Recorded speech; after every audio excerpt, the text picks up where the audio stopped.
My name is Matt, and that's my first video on this new YouTube channel, where we're gonna talk about everything related to design and creation. So if you're interested in that, subscribe to the channel to not miss the next videos, and let's jump right in. So today we're gonna talk about how to find cool fonts. So as you know, if you're a designer or you're working on the design for a project, finding a font is very important actually. Obviously it's not the most important thing, but a good typography is what's gonna convey mood and tone in your project. It's also what's gonna grab the attention, and having a good font can help to enhance readability and aesthetic. I've been working as a designer for the past 10 years for small startups, big companies like Adobe, and also working as a freelance. And during all those years, I've found a lot of tips and tricks on how to find the font that I'm looking for a certain project.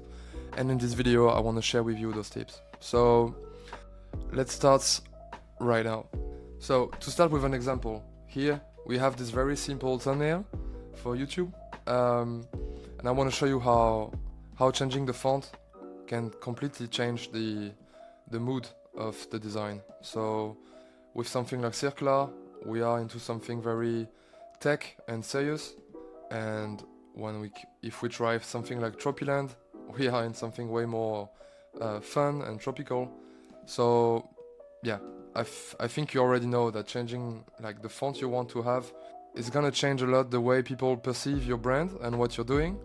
And in my example, I'm using this font called Sunday Time for a reason. It's because it looks very handwritten and DIY, and that's the vibe that I'm looking for my brand. It also fits with my avatar, which is handwritten. So there is a reason why I chose that font, and usually that's what you want to look for. What's the reason you want to use a certain font? You want a good reason. If it's just because it's cool, maybe you're missing the point. So let's go in actual tips on how to find cool fonts. I prepared a bunch of resources for you to explore. First, let's start with this little example. As you can see, we are on the apple.com website, and I went in the code and deactivated their font, which is called SF Pro.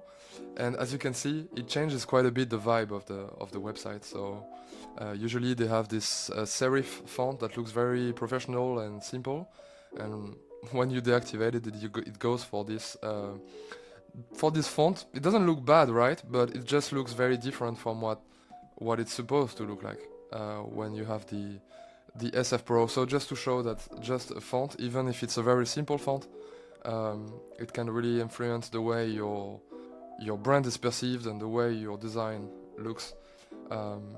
And yeah, with this font, it looks a bit more cohesive, right? So the first thing I want to show is Dafont, that you probably know. It's a very old school website and old school interface. That's where I started when I was a designer, like as a teenager. It's where I used to download my fonts. And even though it's not the most trendy place to find the most cutting edge new fonts, it still does the job. You have a very big amount of fonts to choose from, and it's quite cool because you can easily see the amount of downloads, which gives you an idea about how unique this font is going to be. And as well, you can see if it's free or not for using in your project. So I can always recommend Dafont. You have to know a bit what kind of font you need, so that you can use the categories and not just have some random fonts. But let's say you want some simple serif font, then you can go here and type the name of your project. So like Matt Design, and then you can instantly see like what you like or what you don't like. So yeah, Dafont is always a safe place to start from. Also Google Font, obviously. Google Fonts is really nice because if you're working on a website, for example, you can use Google Fonts very easily on your website or on your web page. So if it's just for pure design, you can use any of those resources, but Google Fonts is going to be especially handy for someone who's coding, because in just a simple link you can use the font on your project. So yeah, Google has a lot of fonts, they have way less choices than a website like Dafont, but the options there are pretty solid, and you can find all the most famous fonts that everybody is using. Poppins, Montserrat, Lato, and everything. Inter recently is very used. Then I wanted to show you FontSpace as well, another very website with a lot of fonts. You can find a lot of funky fonts there that you might not find on other platforms, and you can also use this to type your own text and see what you like. So I just wanted to throw it in there. As well, I would recommend Envato. So on Envato, most of the cool fonts you're gonna find, you might have to pay for it. So that's something you want to consider. But yeah, I really like those thumbnails they have because the fonts are shown like in use, so you can have a better idea of like what it could look like for your project. You can be inspired. So I really like Envato. I would recommend it more for like a very serious project where you are ready to pay and invest some money into a license for the font. But if you do, then here you can find some very professional looking fonts. You can also filter the categories and find the one you like. But I think just in this selection you can see that there's quite a bunch of very cool ones actually. So yeah, Envato looks... Envato I think is an important place to look for. And not only for fonts, but if you're looking for like soundtracks or templates or like mockups and all these kind of things, they have so many things that are created by the community. Most likely you're gonna have to pay for it if you find something you like, but it might be worth it if that helps you to get the look and feel you're looking for. Then I think for inspiration and fonts, it's important to go on Dribbble. I'm recently started to post content on Dribbble. And yeah, on Dribbble it's a very cool place as well to find some very good inspiration. You might not find the fonts that you can download directly, but it can give you an idea on, oh okay, this font is cool, and then you can look for it on another website. But yeah, for finding inspiration, I think Dribbble is one of my go-to. I'm also using Threads a lot recently, but yeah, I really recommend checking it out. Especially if you're a designer, Dribbble is a place where you want to be active, I think. So yeah, that had to be here. Also, very important tool I wanted to mention is called Font Squarer. And with Font Squarer, sorry, I'm trying to pronounce it well, but I'm French, so it's very difficult. This is very handy if you, let's say you found an image with a font that you really like, but you don't know what the font is. You can upload the image here, the screenshot you have, and this little tool is gonna analyze the image and give you the name of the font that's being used on this image. So, and then you can make research and find that font. So that's really handy. So I wanted to talk about it. Then I wanted to show you, last but not least, it's called Calligrapher. This, among my designer friends, is not so famous, but it's quite cool. If you want to create a font that's gonna be unique to your project, you can create a font for free with Calligrapher, so it's quite fun.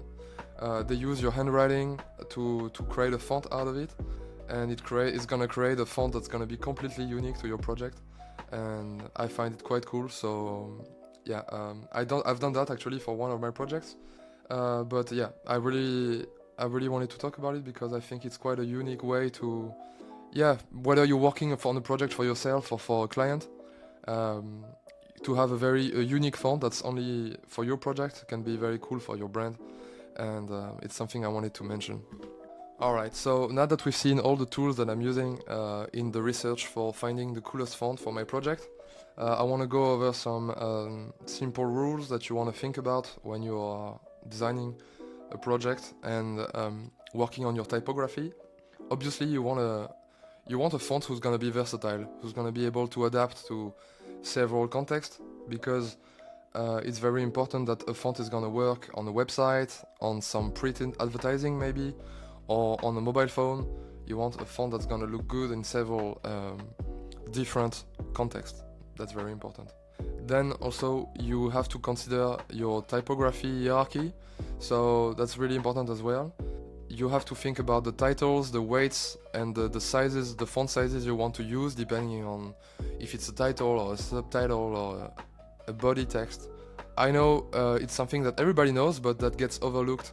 So yeah, really think twice about the hierarchy in your project and the the different styles for the different fonts you want to use, so that it's very readable and easy to understand for the users. Last but not least, you can also always play with the spacing and the alignment with all the fonts you have. And sometimes that could be a very cool idea. For example, for your brand, you might want to use a very simple font, but play with the spacing or the alignment of the letters, and then all of a sudden it can become very unique and original. So it's also something to keep in mind when you are working with typography. Alright, that's it for this video. I think I gave you all my tips and tricks that I've been discovering and playing with for all those years as working as a designer. I hope that at least one of the things I talked about is going to be useful for you. If you like this video, please like it and share it. It helps a ton. I'm new on YouTube, and it would help me a lot to have some support. Don't forget to subscribe to not miss the next videos.